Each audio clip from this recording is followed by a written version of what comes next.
झारखंड प्रदेश कांग्रेस के भीतर सब कुछ ठीक तो नहीं चल रहा है। आंतरिक जिस तरीके से मतभेद बढ़े हैं उस वजह से राजनीतिक गलियारों में खूब चर्चाएं हो रही हैं। जब से वित्त मंत्री राधाकृष्ण किशोर, जो कि हेमंत सरकार के कांग्रेस केमे के नेता भी हैं, झारखंड के वित्त मंत्री भी हैं, उन्होंने जब से पत्र लिखा है और कांग्रेस के नेतृत्व पर सवाल खड़ा किया है, तब से इस बात की चर्चा खूब झारखंड में तेज है और राजनीतिक जो बातचीत है उसको लेकर लोगों में बहुत ज़्यादा हलचल हो गई है। पार्टी संगठन और सरकार के बीच दूरियां भी बढ़ रही हैं। पार्टी संगठन और सरकार के बीच असहजता बढ़ गई है, जिसको लेकर कांग्रेस नेतृत्व ने अब पूरी तरीके से सक्रिय होता हुआ दिखाई पड़ रहा है। और इसी कड़ी में 20 मई को एक अहम बैठक बुलाई गई है। और बैठक इसलिए बुलाई गई है ताकि संगठन के बीच जो भी उथल पुथल चल रही है या फिर छोटे मोटे विवाद चल रहे हैं या फिर जिसकी भी थोड़ी मोड़ी अनबन चल रही है उस पर काम किया जा सके और एक दूसरे के बीच समन्वय स्थापित करने की कोशिश भी की जाए। दरअसल हम आपको बता दें कि कांग्रेस के वरिष्ठ नेता, जो कि हेमंत सरकार के कांग्रेस कोटे से मंत्री हैं, हमारे झारखंड के वित्त मंत्री राधाकृष्ण किशोर, उन्होंने संगठन के खिलाफ एक पत्र लिखा था। और जब से उन्होंने संगठन के खिलाफ पत्र लिखा है तब से ये मामला बिल्कुल चर्चे का विषय बना हुआ है।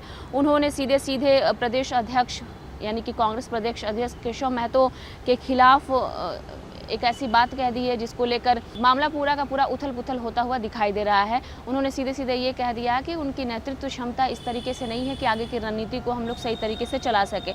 इसलिए कांग्रेस को इस पर काम करने की बहुत ज़्यादा ज़रूरत है। और ये ऐसे समय में हुआ जब बंगाल चुनाव के साथ साथ देश के अन्य 4 राज्यों में विधानसभा चुनाव था। और विधानसभा चुनाव का जैसे ही परिणाम आया है तब से इस तरह के बयान आने शुरू हो गए हैं। और इसको लेकर खास तौर पर पर्सनली राधाकृष्ण किशोर ने एक पत्र लिखा है। और जब से उन्होंने पत्र लिखा है तब से ये सारी चीज़ें देखने को मिल रही है। उन्होंने इस पत्र में कांग्रेस के द्वारा विधानसभा चुनाव के दौरान किए गए वादे से संबंधित भी कुछ बातें उन्होंने पत्र में लिखकर चीज़ों को साझा किया है। और उन्होंने खास तौर पर यानी कि 450 रुपये में LPG सिलेंडर उपलब्ध कराने की घोषणा की भी चर्चा करते हुए ये कहा है कि इसकी जो उपलब्धता होनी चाहिए वो महज 200 रुपये में होनी चाहिए। अब उनके इस बयान से संगठन और साथ साथ सरकार दोनों पर दबाव बनाने की कोशिश की जा रही है। जब से उन्होंने ऐसी बात की है लगातार संगठन और सरकार दोनों पर ऊपर से प्रेशर बनता हुआ दिखाई पड़ रहा है। और पार्टी के भीतर कहीं ना कहीं मतभेद भी बढ़ता हुआ दिखाई पड़ रहा है। पार्टी के भीतर सब कुछ ठीक नहीं चल रहा है।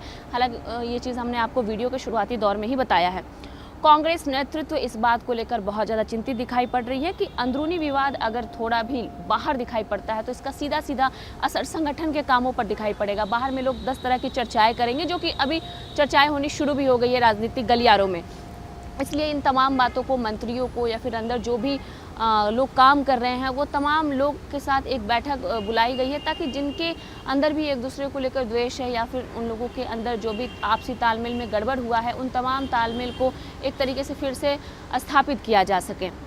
हम आपको बता दें कि ये जो बैठक है वो कांग्रेस के लिए बहुत महत्वपूर्ण होने वाली है। महत्वपूर्ण इसलिए भी हो सकती है क्योंकि जिस तरीके से राधाकृष्ण किशोर ने नेतृत्व क्षमता पर सवाल उठाया है तो कहीं ना कहीं इसका राजनीतिक समीकरण से जुड़ाव दिखाई पड़ता है। राजनीतिक जो रणनीति है और संगठन है, दोनों पर ये प्रश्न चिन्ह खड़ा कर रहा है। तो बैठक इसलिए भी अहम होने वाली है कि आगे किस तरीके से रणनीति बनाकर कांग्रेस चले झारखंड में, ताकि सब कुछ सहज हो, सारी चीज़ें पार्टी जिस तरीके से सोचती है उसी तरीके से हो। तो ये जो फिलहाल बैठक है वो 20 मई को होने वाली है। बैठक होने के बाद बैठक में क्या कुछ होता है, जो खबरें निकल के आएगी, हम TV 45 के माध्यम से आप तक साझा करेंगे। मैं थी सृष्टि, आप बने रहिए हमारे साथ।